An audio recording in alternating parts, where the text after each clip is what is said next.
Good morning, students. Myself is Nitu Jethi. Today we are going to start the new chapter number 8, Arithmetic Line Graph or Time Series Graph. Clear? What is graph?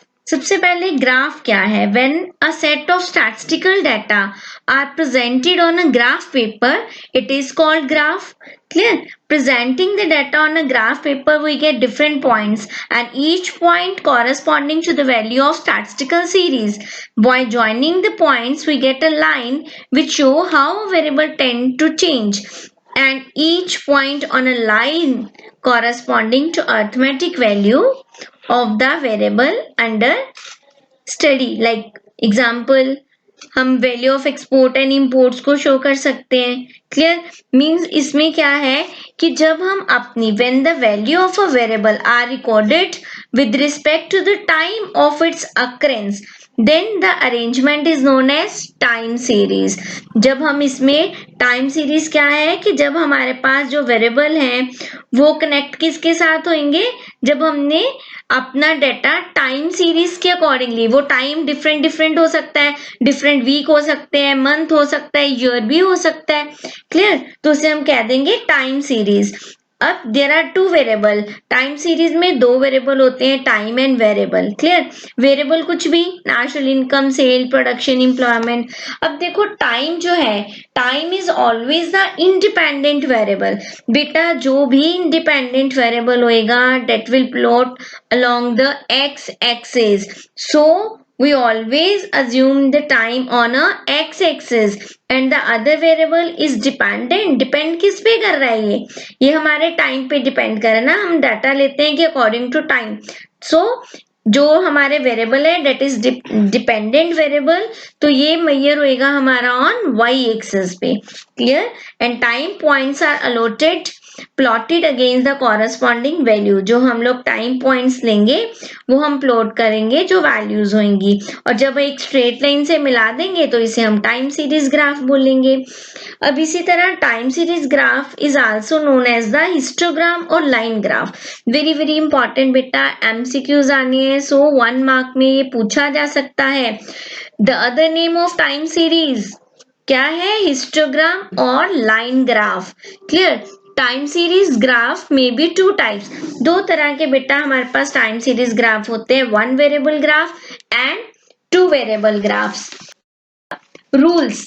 अब जब भी हम कोई diagram बनाना हो, graph बनाना हो, तो particular rules होते हैं बेटा इसको फ्रेम करने के, तभी हमारा जो ग्राफ है वो प्रॉपर बनेगा. जैसे एक तो अभी मैंने बताया, वेरी वेरी इंपॉर्टेंट था कि जो इंडिपेंडेंट वेरिएबल है जैसे टाइम वो एक्स एक्सिस पे आएगा, और जो डिपेंडेंट वेरिएबल है वो हमने कहाँ प्लॉट करना है? वाई एक्सिस पे लेना है. क्लियर? और second, equal distance on Y axis should be mean equal absolute amount. जो हमने बेटा डिफरेंस लेना है वो इक्वल होना चाहिए. Similarly equal distance on X axis, Y axis का डिफरेंस भी इक्वल होना चाहिए और एक्स एक्सिस का भी जो हमने टाइम ड्यूरेशन का डिस्टेंस लेना है it should be equal. Third है plot each pair of value on a graph by a point which correspondence to the point. हमें क्या करना है बेटा, हमने जब प्लॉट करना है तो हमने प्रॉपर देखने वैल्यूज देखनी है कि इंडिपेंडेंट वेरिएबल के साथ कौन सी डिपेंडेंट वेरिएबल जो है वो ज्वाइंट है, तो हमने उसी पे पॉइंटिंग करनी है. Various points so obtain are joint by straight line. जब हम करेंगे इसको बना देंगे, सारे पॉइंट्स प्लॉट कर लिए, फिर हमने क्या करना है, अलग अलग पॉइंट्स को ज्वाइंट करने हैं by straight line. Specially mention note by free hand. ये फ्री हैंड से हमने ज्वाइन नहीं करना, ये straight line to get the time series graph. Next, the graph must have a suitable title. Obviously जैसे हमने पिछले प्रीवियस चैप्टर में करा था कि डायग्राम का भी सुटेबल जो टाइटल है होना चाहिए, सेम हमारे ग्राफ्स का भी एक सुटेबल टाइटल होना चाहिए. टाइटल कैसा होता है बेटा, जब भी हम टाइटल रखते हैं तो वो सेल्फ एक्सप्लेनेटरी होना चाहिए, जो अपने आप ही एक्सप्लेन करता हो कि वो कौन सी इंफॉर्मेशन और कौन सी नेचर से रिलेटेड ग्राफ है.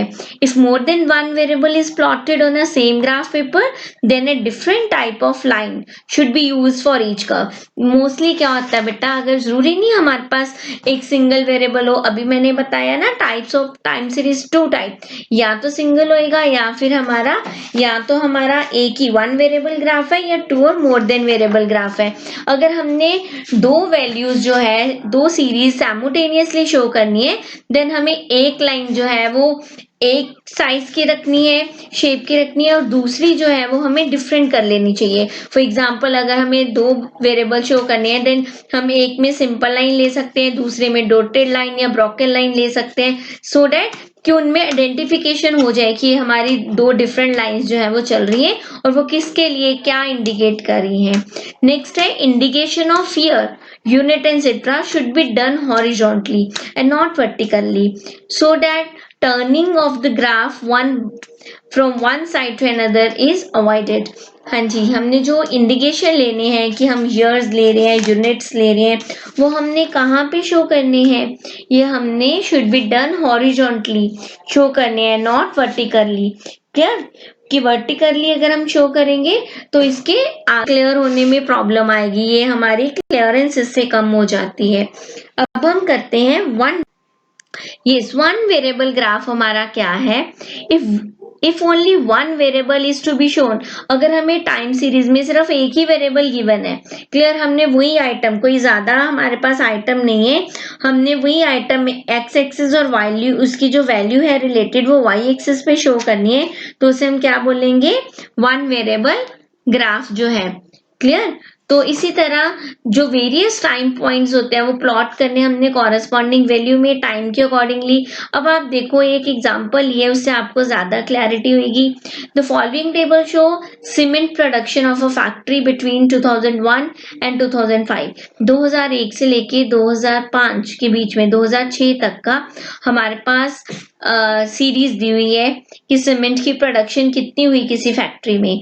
क्लियर. ये वन वेरिएबल है क्योंकि डाटा सिर्फ एक है, ईयर दिए और सीमेंट की प्रोडक्शन दी हुई है किसी एक फैक्ट्री में कितनी हुई.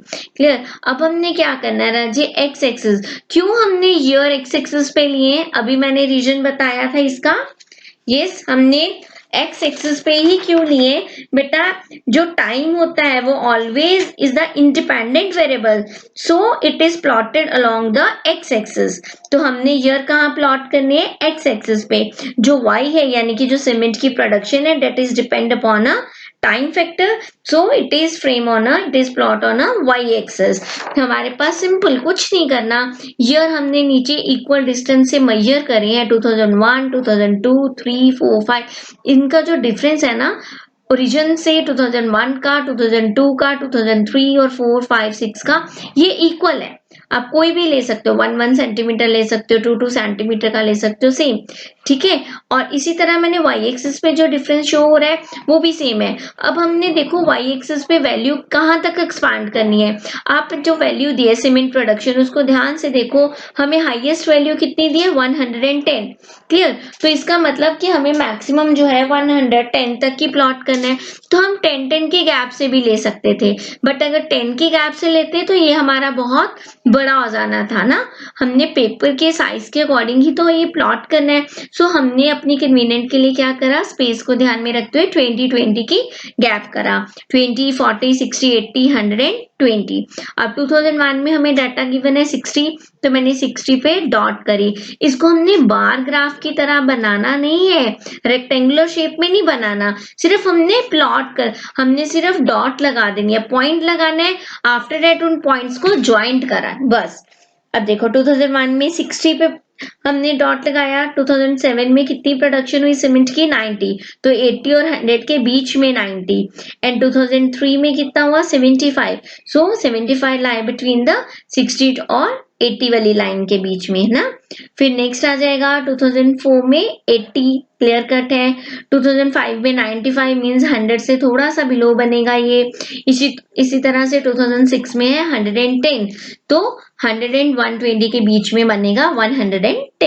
हमने पहले इसके डॉट्स लगाए हैं अकॉर्डिंग टू ईयर, उसके बाद हमने इन डॉट्स को जो है वो एक स्ट्रेट लाइन की तरह मिलाया है। हमने बिल्कुल फ्री हैंड से नहीं इसको करना, एक स्ट्रेट लाइन बनाने के लिए हम इसमें स्केल का यूज कर सकते हैं। क्लियर?